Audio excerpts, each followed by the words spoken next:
Welcome to this Marvelicious Toys one-shot. They're not just toys, they're Marvelicious.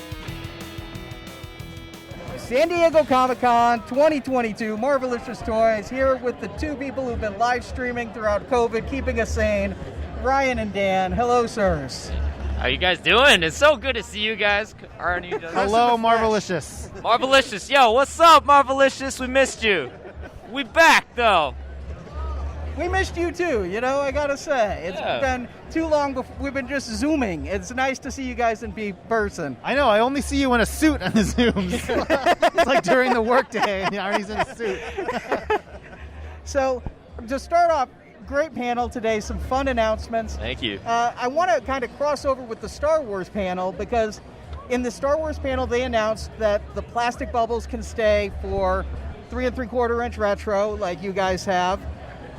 For them, 3 3/4 inch vintage collection. They also said anniversary collection 6-inch figures can stay carded with a bubble. I wondered if the Legends retro line was possibly going to stay carded as well as part of that anniversary bit. So definitely 3 3/4 retro will continue, akin to the TVC for Star Wars, and I think we're still looking at options for 6-inch. But I think the intent there was, you know, retro-themed things that make sense to be in a blister card that are meant to be displayed versus just your whole run-of-the-mill line of the 100-plus figures that maybe aren't as much. So I think that was the spirit behind it, but, you know, you can follow up with PR on more details for Marvel specifically. Yeah, thanks for telling us. We had no idea what was going on in the Star Wars panel. I didn't get to go to the Star Wars panel. We didn't get to go, but thank you. You're welcome. So you're telling us there's hope that we can still see stuff like the 20th anniversary and the current 6-inch, you know, retro line continue to have bubbles if that's the way it's going to go. I think hope is everything. Yeah, I think it's not out of the possibility, I don't think. So you're telling us there's a chance. That's all we need. Yeah, insert the meme. Here we go. So another question, you guys lately really killed it with the Age of Apocalypse wave. And, you know, you got a lot of newness with those figures. And even though Age of Apocalypse is coming up on 30 years old, I think you guys really injected some life into that line. Sugarman's a favorite of mine. So along those same lines, this is the 10th anniversary of Avengers vs. X-Men. So I wondered... I knew it. The Cyclops is coming. We don't celebrate anything under 20. Like, can look around, the 20th anniversary. No, I personally love AOA, and I love...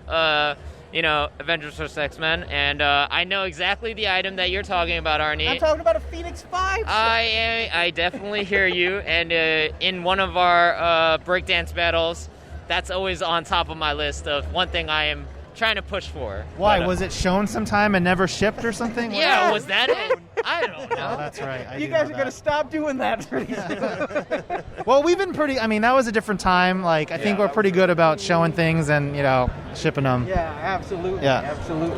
Well, another question that I think we probably know the answer to, but we got to ask because people ask these things. With the more cel-shaded stuff that we're seeing now, the VHS collection type of things, any chance of those hitting the bigger items and like maybe a re-release of the Sentinel to go along with those, if you catch our drift? So you just jumped from a 6-inch all the way up to the Sentinel? There's some steps in between. I think in terms of that kind of deco and that treatment, it's on the table for other type of things. Probably not Galactus, to be honest, or Sentinel, to be honest with you. Both of them are HasLabs and are special, so no plans to do either of those again. But I know you guys got on board with both of them, right? So no worries there, right? Can't wait. That unboxing of the Galactus just whetted my appetite. I'm like, I'm glad. I need to get that. So one thing, we put out the call for questions from our listeners, and one repeated one we got was that was there the possibility of accessory packs where you might be able to include extra head sculpts, new power effects, some weapons and things like that? Because you had success with the troop builders through Pulse, it might be a way to hit a more niche market like that. Is that something you guys have all looked at? Yeah, we like that idea. There was another question earlier, and I structured my answer around 2 points. So one is that it's kind of hard just from an engineering standpoint, because when things are in different mold colors, you're dealing with different, like, you know, blue skin characters, like normal skin, like that. There starts to be a lot of like excess production, and you don't want to be, you know, throwing pits away that you're not using. So that's number one. And number two is that they're harder to place at retail. You brought up a good point about it being Pulse, but even if it was on Pulse, it still means you need to have that character to use the accessories with. So if we had put out a alternate head for Beast and a lab coat, that would have been great if you had the 2019 Beast, and maybe not everyone does. So I feel like the better approach, until we can find out the solve for accessory packs, is just doing kind of deluxe style figures that come with more stuff and still have the figure, right? So I feel like that's kind of where we are at right now, but we're doing more Pulse items, more exclusives, and if the path takes us there, we have talked about it, and we'll look at it. Yeah, we've definitely talked about it, and we just want to keep in mind too that like there's always a new Marvel Legends collector out there too, so we want to keep that in mind too. With accessory packs, it might not be conducive for those collectors too, you know what I mean? So all right, well, before Arnie hits you with the mother of all questions, I got one more small one for you. Speaking of the new Beast with the soft goods coat, that kind of opens up something new in Marvel Legends. We haven't seen soft goods before. Is that something that we can expect to see coming forward here and there, or is this more of a one-off kind of seeing? They just don't know how to use cold wash in their laundry, so it just was happened to be like that. You know? All my lab coats. No, we don't do it as much as some of the other lines. Part of it is going back to just the heritage, I think, of it, and the Toy Biz kind of days, and that's just, you know, when you have all your figures lined up, it starts to look weird if you have a lot of plastic capes and a lot. So we'll do it occasionally. We did it a little bit with the retro Dr. Doom that just had the collar. Yep. You know, it's not not necessarily like woven, but some of the like Siren and Storms have like the kind of more textile capes.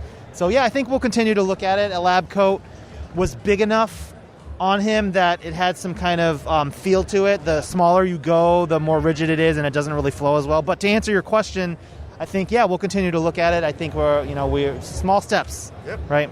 Excellent. One of our listeners was wondering if during your breakdance battles here for figures, if there's a propensity towards tormenting fans where you have almost a team made and then you don't complete the team. And like with the X-Men team, somebody said all they need is Wolfsbane, Farrell, and Rachel Summers, and 3 full teams would be finished.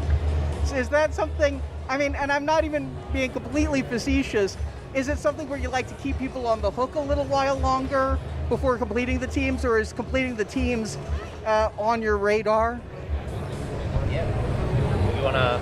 Yeah, no, I think it is. I think a lot of times, too, we start a team and then slowly, it just so happens we're in the red zone for, like, all 3 of those teams with just one more. So, yeah, I mean, and we're not doing it intentionally. Yeah, we're not maliciously just trying to, like, hook everybody. I think, as you guys know, with Marvel Legends, there's so many competing priorities, too. We have an awesome Disney Plus Wave 2 that we just announced, too, you know, and the MCU is going to continue growing, too, right? So we never... As much as you think we are malicious like that, we don't try to hook people like that, but we are aware of the teams that have not been completed. And in our breakdance battles, we always bring those type of characters up.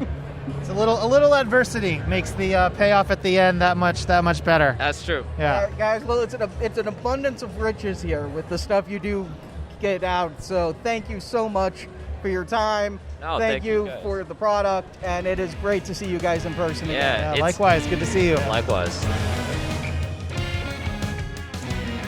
Thank you for listening to this episode of Marvelicious Toys. Marvelicious Toys is a Venganza Media production, copyright 2022. All rights reserved.